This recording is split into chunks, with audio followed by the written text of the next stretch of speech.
A lo largo de la historia de los videojuegos, muchos títulos han sido polémicos por su contenido violento o sus temáticas morbosas y grotescas. En 1997 fue lanzado Postal, un shooter con vista isométrica basado enteramente en arrebatarle la vida a policías, militares y civiles. El final del juego mostraba cómo el protagonista intentaba continuar su locura en un colegio, pero sus armas fallaban y era arrestado. Su secuela, Postal 2, llegó en el 2003 y cambiaba la vista isométrica por la primera persona, lo que hacía la jugabilidad más inmersiva. El juego estaba lleno de estereotipos raciales, bromas machistas, maltrato animal y otros crímenes terribles, como la falta de respeto a cuerpos sin vida. No obstante, muchas de las malas acciones del personaje eran opcionales y quedaba a disposición del jugador llevarlas a cabo o no. Ese mismo año salió Manhunt, un juego de Rockstar Games, los creadores de GTA, que era tan violento y explícito que su secuela, Manhunt 2, tuvo que ser censurada para venderse en tiendas de videojuegos. La existencia de estos títulos, y de muchos otros que no tengo tiempo de nombrar, deja patente que algunos desarrolladores piensan que abrazar la violencia extrema y el contenido erótico o morboso es una forma de dar a conocer sus creaciones para que sean rentables. Sin embargo, el tiempo ha dejado claro que esto no es así, y que intentar llamar la atención solamente con estos dos elementos no siempre tiene el éxito que esperan. La razón principal de esto es que, en mi opinión, los juegos que basan su estrategia de marketing en dejar claro lo vulgares que son, suelen ser juegos mediocres o directamente pésimos. En la época en la que salió Postal, quizá tenía sentido apostar por un título tan simple porque la industria aún no había explorado ciertos temas tabú, y hasta cierto punto podía salir bien. Lo mismo con Manhunt o incluso con Postal 2. Pero cualquier otro juego que se base solamente en la glorificación de la violencia o el erotismo está destinado al olvido y al desprecio, a no ser que seas un fan enfermizo de estas dos cosas, en cuyo caso me alegro por ti. Si ponemos el foco en videojuegos que utilicen la violencia como embellecedor de su atractivo y no como su único atractivo, encontramos bastantes casos de éxito. La saga Mortal Kombat es conocida por ser una alternativa mucho más sangrienta a otros títulos del género de peleas, como Tekken o Street Fighter. Los fatalities y brutalities son míticos en el mundo del videojuego y casi diría que han pasado a ser parte de la cultura popular. Pero ¿qué es lo que Mortal Kombat hace bien y los otros juegos que he mencionado no? Muy sencillo, no depender de la violencia para funcionar. Si le quitáramos la sangre, seguiría siendo un juego sólido, al igual que las últimas entregas de Doom. El caso de Bloodborne es similar, pero no idéntico. Si no sabemos nada de su trama, se podría argumentar que la cantidad de sangre que emana de los enemigos es ridícula e innecesaria, pero eso sería un error, porque el núcleo de Bloodborne, como su nombre indica, es la sangre. El mundo del juego se ha vuelto un infierno por culpa de la sangre. Los monstruos que tenemos que derrotar se han convertido en monstruos por culpa de la sangre, y nuestro personaje se cura gracias a la sangre. En Bloodborne, la violencia no es un aspecto jugable, sino temático, y nadie puede decir que sobra. Otra utilidad de la violencia es la inmersión. Red Dead Redemption 2 está ambientado en una época de Estados Unidos en la que el raro era quien no llevaba un revólver encima. Sería muy ingenuo esperar que un juego que habla de criminales violentos que se pasaban el día pegando tiros sea family friendly. Las reacciones realistas de los NPCs a los tiros aportan vida al mundo y lo hacen más creíble. Y creo que en este caso sí sería muy perjudicial eliminarlas. Imaginad un western hecho por Disney en el que no hubiera ni una gota de sangre. No lo vería nadie. Resumiendo, creo que la clave está en usar la violencia como un aspecto complementario de la experiencia y no como su fundamento. Hay que buscar el equilibrio entre continente y contenido, como con cualquier otro elemento de una obra. Nadie jugaría 1000 horas al PoE aunque tuviera una banda sonora compuesta por Hans Zimmer. Lo mismo ocurre con la violencia.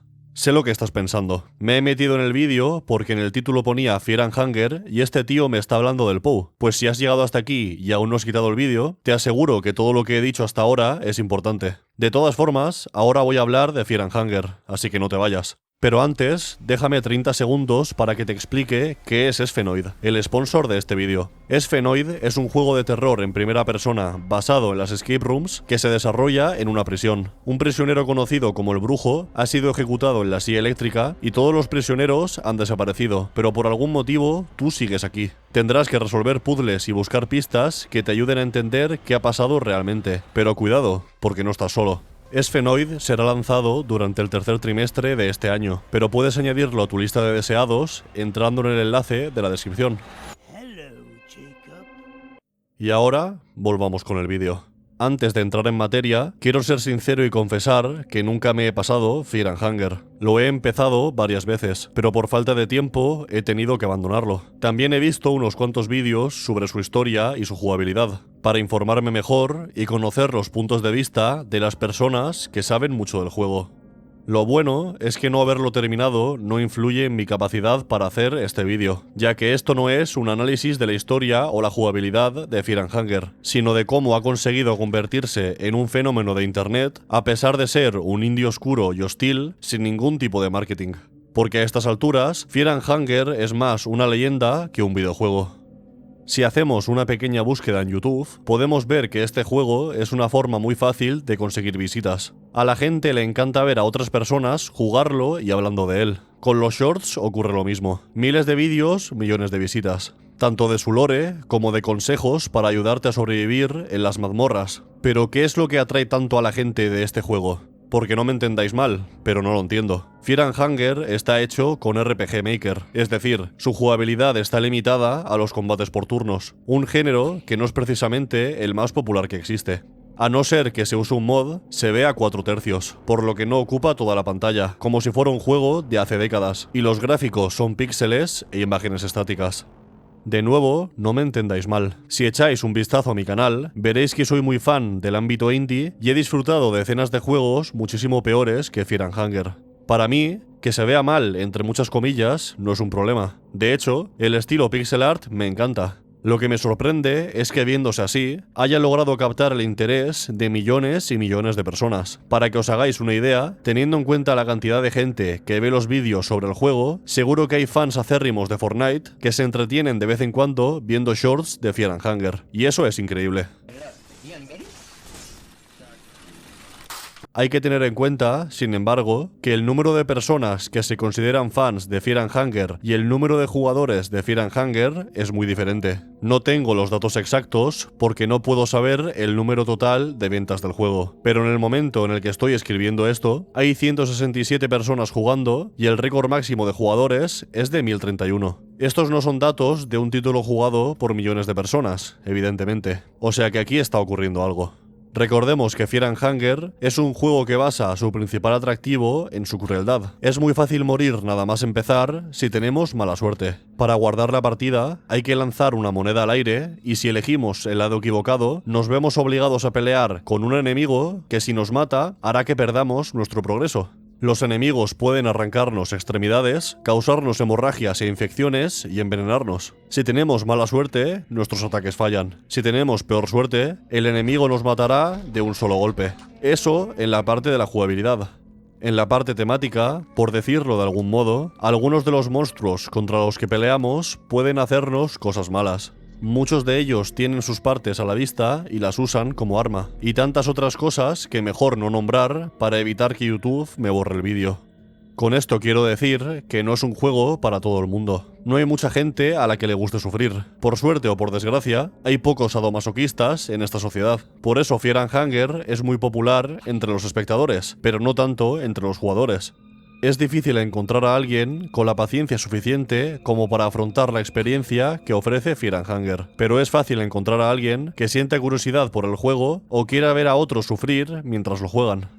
Al principio del vídeo he hablado de algunos juegos polémicos por su contenido violento y morboso, y nadie me puede discutir que Fear and Hunger pertenece a esa categoría con todas las de la ley. No obstante, Fear and Hunger no es una obra burda como Postal o Manhunt. Se podría discutir si es necesario que sea tan explícito con los temas más sensibles, pero está claro que su contenido encaja perfectamente con su ambientación. Fear and Hunger se parece más, salvando las distancias, a Red Dead Redemption 2, pero se diferencia de esta obra en un punto muy importante: la dirección de la violencia.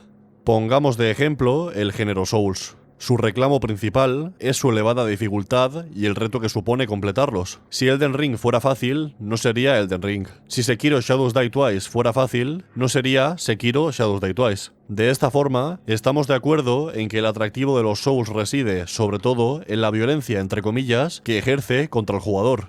En los Souls, a diferencia de lo que ocurre en juegos como Postal, la mayor parte de la violencia se dirige hacia el jugador y no hacia los personajes del juego. Y esto mismo ocurre en Fear and Hunger, pero multiplicado por 100.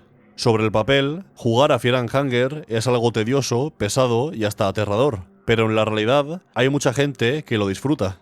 Para entender esto, solo hace falta investigar un poco sobre por qué hay tantos fans de las películas de miedo. Las dos principales razones son la emoción que sentimos antes, durante y después de asustarnos, y la posibilidad de afrontar situaciones de peligro en entornos seguros. Fear and Hunger es tan cruel que resulta muy emocionante intentar superar las pruebas que nos lanza. Jugar a Fear and Hunger es casi como apostar en la ruleta. Podemos perder todo si fallamos, pero ¿y si acertamos? No apostéis, que esto era solo una comparación, no metéis dinero en el casino porque lo vais a perder. A pesar de todo, Fear and Hunger tiene otros encantos. Los diseños de los enemigos son buenísimos, la trama es interesante y el trasfondo del mundo tiene una gran profundidad. Los personajes jugables tienen carisma, la atmósfera que crea con la música y los efectos de sonido es opresiva y siniestra, y lo más importante de todo es que es único. Creo que es imposible encontrar un juego tan arriesgado como Fear and Hunger que tenga un nivel de detalle y buen gusto artístico comparable. Sé que existe Black Souls, pero se ve a simple vista que Fear and Hunger está a otro nivel. El caso de Fear and Hunger es el de un juego que se fundamenta en la crueldad como ningún otro. Jamás he visto un juego al que le pegue más ser explícito con la violencia. Fear and Hunger hace con los personajes protagonistas lo mismo que hace con las esperanzas del jugador. Y por eso estoy seguro de que si hubiera tenido un tono mucho más family friendly, no le gustaría a tanta gente. Parte de su encanto proviene de la ilusión de oscuridad y horror que crea con su ambientación, porque a diferencia de los Souls, no tiene otros recursos vistosos en los que apoyarse, como unos gráficos y una dirección de arte con presupuestos millonarios. Y gracias a que su desarrollador no tenía la posibilidad de igualar a las grandes producciones de la industria en esos aspectos, tuvo que buscar una forma de igualarlos en atractivo. Y finalmente encontró una manera. Rodear su juego de un aura prohibida y maldita y tratar con infinita crueldad al jugador. Esa es, para mí, la explicación del fenómeno Fear and Hunger. Muchas gracias por ver el vídeo, sobre todo a Francisco Pablo, Iris Acosta y Lara, Edward Argento, de Orange Cat y al resto de los miembros del canal. Si te gusta mi contenido, te recomiendo que eches un vistazo a los enlaces de la descripción. Ahí podrás encontrar el enlace a mi canal de Twitch, a mi canal secundario de YouTube, a mi Twitter, mi Instagram, al servidor de Discord y, lo más importante, a mi canal de WhatsApp, donde aviso de la subida de vídeos y del inicio de los directos. Hasta la próxima.